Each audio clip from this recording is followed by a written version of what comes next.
Isaac Newton lahir pada tanggal 4 Januari tahun 1643 di Walsrop, Berkshire.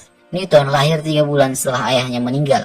Dia dilahirkan secara prematur. Dia tidak dipedulikan ibunya, yang menikah lagi 3 tahun setelah Newton dilahirkan. Dan kemudian, Newton diberikan kepada neneknya. Di sekolah, Newton tidak punya teman karena tidak ada yang suka dengan kepintarannya yang superior. Karena itu juga, Newton lebih sering menghabiskan waktunya untuk membaca dan membuat mainannya sendiri. Usia 12-17, Newton sekolah di sekolah The King's School di Grantham. Keluarganya mengeluarkannya dari sekolah dan menyuruh Newton untuk menjadi petani saja. Tapi tidak jadi, karena kepintaran Newton membuatnya sampai dibujuk oleh kepala sekolah untuk lanjut sekolah. Sehingga ia kembali dan menamatkan sekolahnya pada usia 18 tahun dengan nilai yang memuaskan. Tahun 1661, dia diterima di Trinity College, Universitas Cambridge. Dia di sana adalah seorang subsizar atau seorang siswa miskin yang bertahan hidup dengan melakukan tugas-tugas kasar untuk rekan-rekannya di perkuliahan. Saat itu, ajaran universitas didasarkan pada ajaran Aristoteles, tapi Newton lebih memilih untuk membaca gagasan filsuf modern seperti Descartes dan astronom seperti Copernicus, Galileo, dan Kepler. Di Cambridge itulah Newton menyadari semua pencapaian ilmiahnya.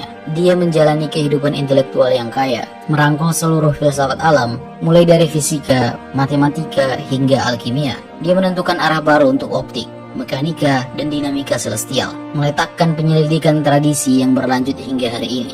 Newton selama bertahun-tahun merangkul semua filsafat alam dari ilmuwan-ilmuwan besar terdahulu, mencoba mengerti bagaimana koneksinya satu sama lain, dan juga dibingungkan oleh masalah kompleksitas yang luar biasa dalam filsafat alam ini. Dia diberikan beasiswa pada tahun 1664 dan jabatan Profesor Lucas pada tahun 1669 yang membuatnya mendapatkan kebebasan untuk mengejar apa yang dia inginkan.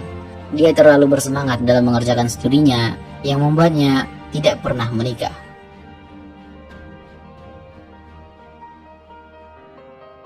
Royal Society memiliki 4 buku dari perpustakaan pribadi milik Newton dalam koleksinya.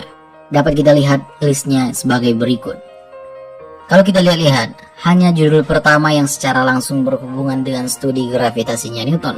Ini yang membuat kuartet buku ini sangat menarik. Ini menunjukkan minat Newton sangat luas, seperti Van Gogh, Leonardo da Vinci, dan Einstein. Newton adalah seorang pemikir genusian, seseorang yang dapat mencampur dan menggabungkan bidang yang tampaknya berbeda untuk merangsang terobosan kreatif.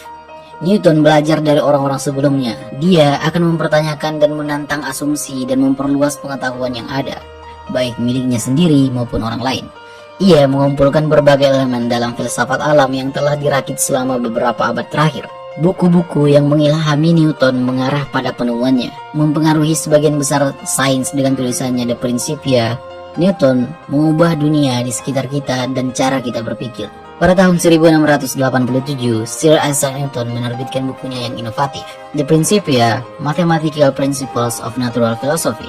Dalam prosesnya, Newton meletakkan dasar bagi mekanika klasik dan mendefinisikan ulang cara dunia memandang fisika dan sains. Dalam karyanya ini, Newton menjabarkan hukum gravitasi dan 3 hukum gerak yang mendominasi pandangan sains mengenai alam semesta selama 3 abad setelahnya. Newton berhasil menunjukkan bahwa gerak benda di bumi dan benda-benda luar angkasa lainnya diatur oleh sekumpulan hukum-hukum alam yang sama. Dia membuktikannya dengan menunjukkan konsistensi antara hukum gerak planet Kepler dengan teori gravitasinya. Karyanya inilah yang bertanggung jawab menghapus keraguan para ilmuwan pada masa itu akan heliosentrisme dan memajukan revolusi ilmiah. Buat yang belum tahu, heliosentrisme adalah model astronomi yang mana bumi mengelilingi matahari yang berada di pusat jagat raya, bukan matahari yang mengelilingi bumi. Pencapaian Newton di bidang lain seperti di dalam bidang mekanika, Newton mencetuskan adanya prinsip kekekalan momentum dan momentum sudut. Dalam bidang optika, dia berhasil membangun teleskop pemantul yang pertama dan mengembangkan teori warna berdasarkan pengamatan bahwa sebuah kaca prisma akan membagi cahaya putih menjadi warna-warna lainnya.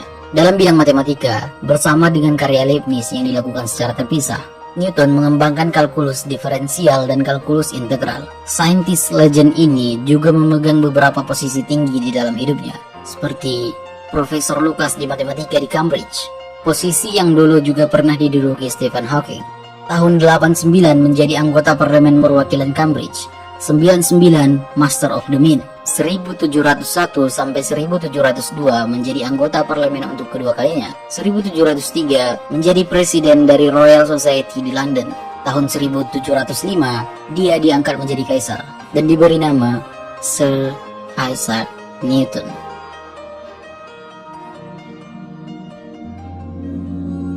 Kisah apel yang jatuh di atas kepalanya menjadi salah satu contoh abadi dari momen yang kita sebut sebagai momen kreatif.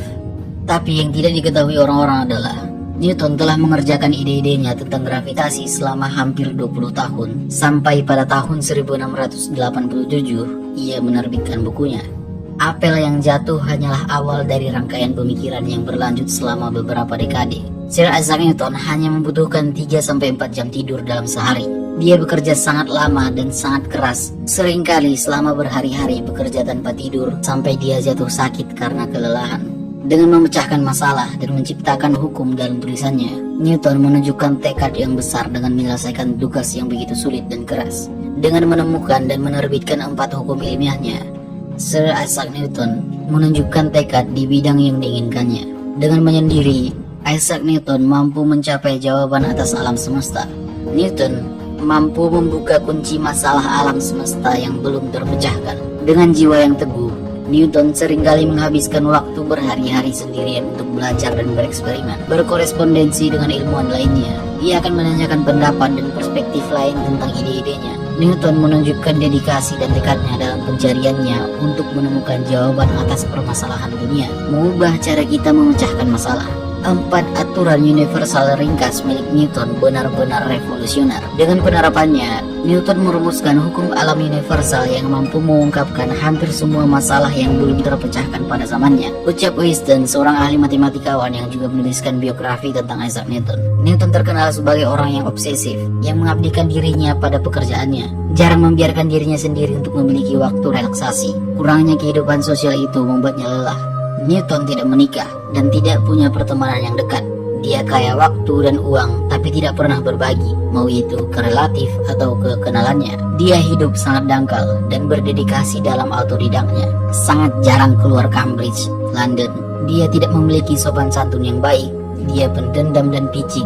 Ketika dia marah, dia mudah jadi tidak terkendali. Dia menderita karena pengabdiannya yang sangat kuat untuk penelitiannya. Itu juga menyebabkannya mengalami lebih dari 1 gangguan saraf. Butuh beberapa tahun untuk Newton untuk bisa pulih dari kehancuran pertamanya pada tahun 1675 yang diikuti dengan kematian ibunya. Tapi meskipun ia memiliki kehidupan sosial yang sangat sedikit, ia mencapai tujuannya. Newton mencapai jawaban tentang bagaimana dunia bekerja, bagaimana arus berubah, dan bagaimana planet-planet lain berputar. Hukum ini juga memungkinkan Newton untuk menghitung massa setiap planet dan bagaimana tarikan gravitasi matahari dan bulan menciptakan pasang surut bumi.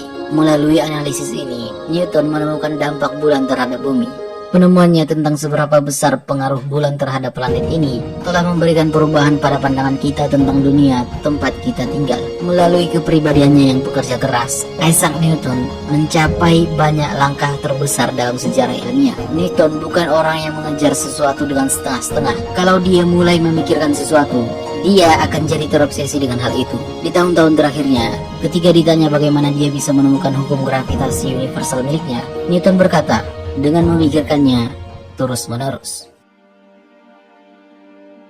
Newton meninggal tahun 1727.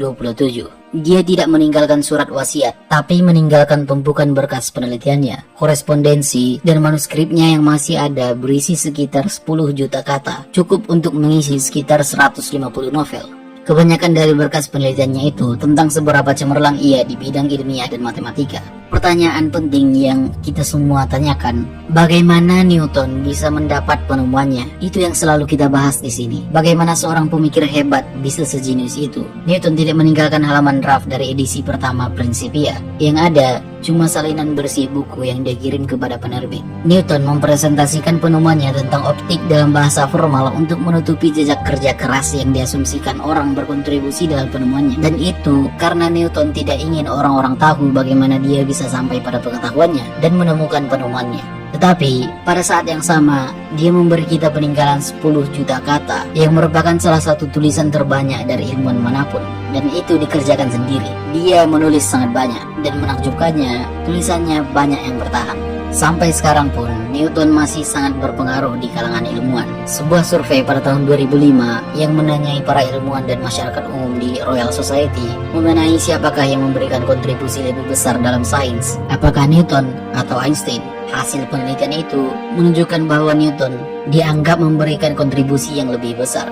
Isaac Newton adalah pahlawan karena telah menunjukkan kerja keras dan tekad yang besar untuk karyanya dalam sains. Newton menginspirasi orang lain melalui karya-karyanya. Sifat bekerja keras dalam diri Isaac Newton dapat dilihat dari pengabdiannya pada studinya. Dengan tekad, Newton mampu menjawab yang tidak dapat dijawab dengan pengetahuan dan penelitiannya yang sangat hebat, menginspirasi dirinya sendiri dan orang lain dengan pengetahuannya yang luar biasa. Sir Isaac Newton memimpin dunia menuju penemuan-penemuan ilmiah yang sangat penting. Melalui pasang surut, Newton mampu menjelaskan sebagian besar fenomena-fenomena terbesar yang pernah ditemukan. Kita semua mengenal Isaac Newton sebagai ilmuwan hebat, apel jatuh ke kepalanya dan dia menemukan gravitasi. Tapi, Newton lebih dari itu. Dia adalah individu yang menginspirasi, bekerja keras dan sangat bertekad. Sir Isaac Newton, ilmuwan terbaik yang pernah berjalan di bumi.